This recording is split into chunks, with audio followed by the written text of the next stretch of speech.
So we're cooking a whole pumpkin. We're gonna roast it on the fire. Time to find a pumpkin. And I don't know if you've ever heard or seen this one. This is what the fairy godmother turned into a carriage, I believe. Oh, holy Hannah.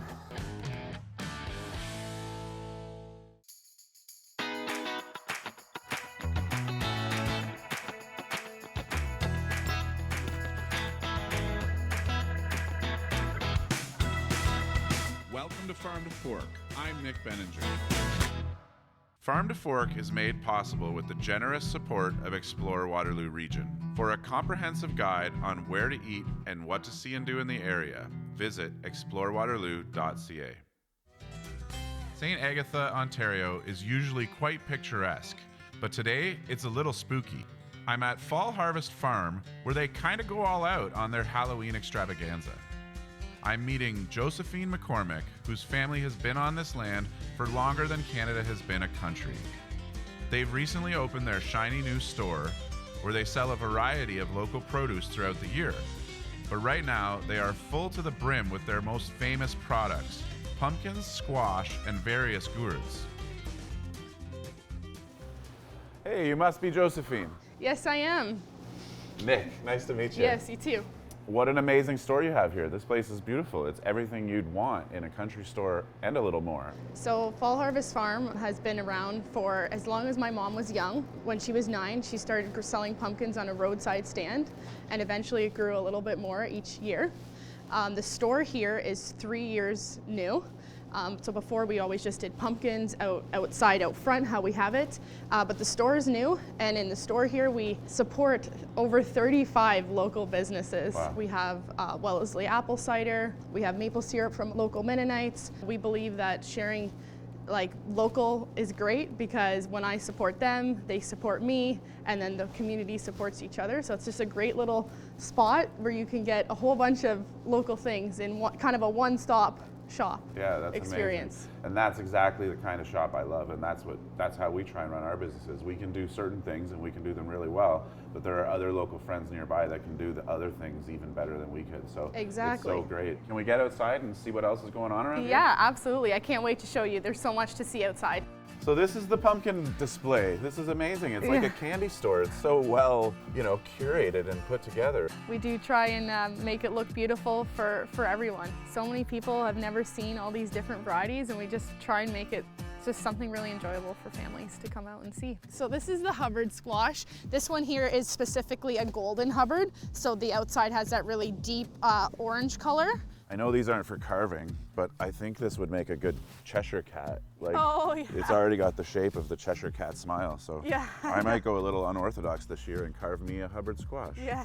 I've got the challenge of making something special for these folks. I know I'm gonna work with pumpkins, but there's so many varieties and all the different flavor nuances. I've got to get to know these pumpkins better. So this one here is the fairy tale pumpkin. I don't know if you've ever heard or seen this one, but it's also a very heavy pumpkin. And it almost looks as if it's underripe, but that is how they look. They kind of got that green look to them. It's insanely heavy. This is a heavy pumpkin. This is what the fairy godmother turned into a carriage, I believe. So this here is a Long Island cheese pumpkin. This is one of our favorites. That's awesome. That does look like a wheel of cheese. So it's my mom's personal favorite for pies. When you cut it in half, the flesh, the inside is a deeper orange than like a regular traditional pumpkin. Well, and any mom's advice on pie making, I tend to take that pretty seriously. I think the best pies in the world comes out of mom's kitchen. So I'm going to take that advice to heart and give that a try someday. So obviously we're here in the pumpkin patch, the great pumpkin patch, as it were. Tell me about this place. This is a playground. So in this pumpkin patch here, it's about 5 acres.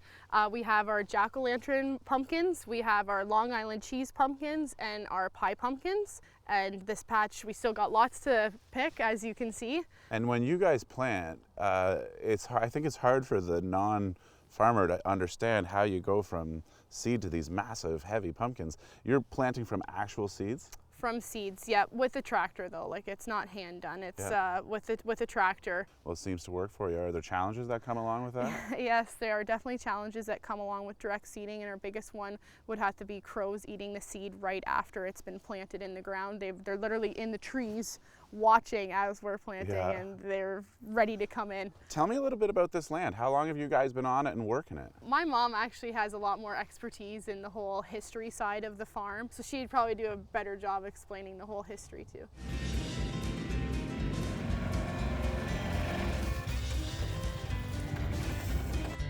Hi, Rosemary. How are you? Not too bad. Nice to meet you. Yes, likewise. Can you bring me up to speed on the history here? My distant relatives came over from Alsace, Lorraine, and this is where they settled. It was John Herget, then it was Joseph Herget, then it went to Helen Herget, who married the boy next door, and that's when the farm became the Kittle Farm. Right on. And then my father, Wilfred Kittle, he kept farming, and then I arrived on the scene, and then my children are here. So it's pretty obvious that you guys do a lot of hands-on, back-breaking work, and I think you guys could use a break. So what can I do to help out? Well, I'm just so glad you asked. I'm going to introduce you to my daughter, Mary Ellen, next. She grew a small patch of larger pumpkins, and she just left 2 in the patch for you to help her pick. Right on. Awesome. Well, let's go have a look at that. All right, let's go find her.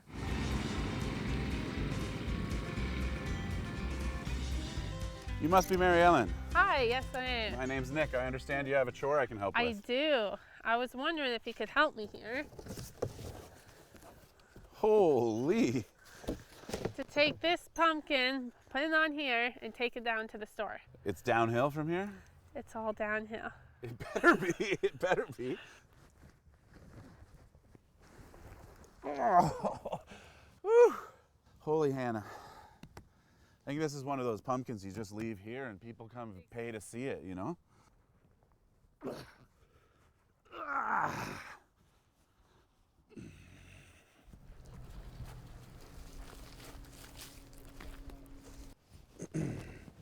This big fella tried to break me, but I got the best of him, and I've got some revenge planned. I can't wait to get cooking.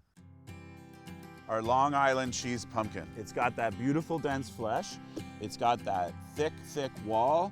It's a gorgeous pumpkin. I've never worked with it before. This looks like our pumpkin.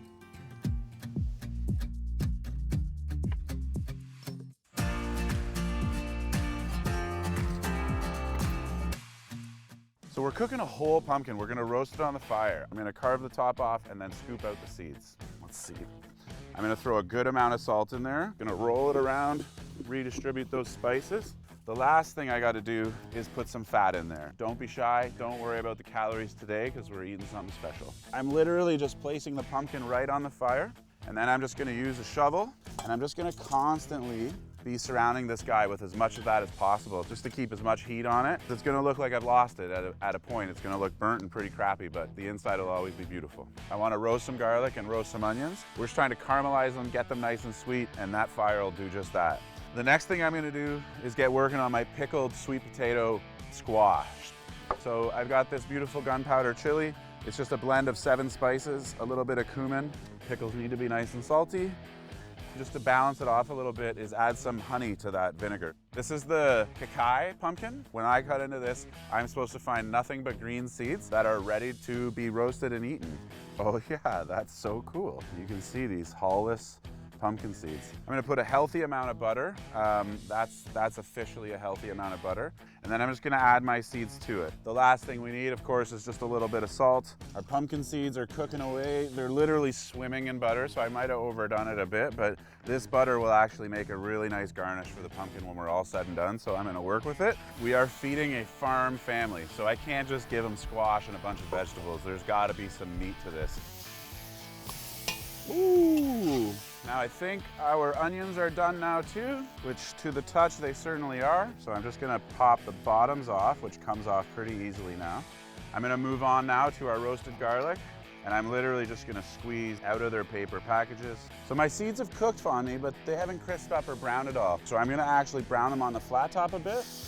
They're instantly getting brown and blistered. Now I'm excited about these guys. So if I was stressed out at all today, it's right now when I try and lift this pumpkin out of here in one piece. Let's see how it goes. Oh, yeah, I shouldn't have told you I was worried because that went flawlessly. I think that's it.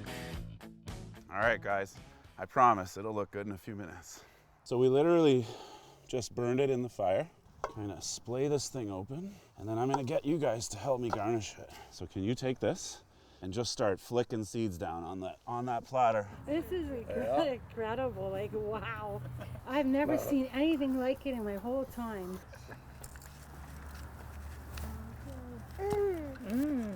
It was a privilege to be able to cook for you guys on the property, to meet the family.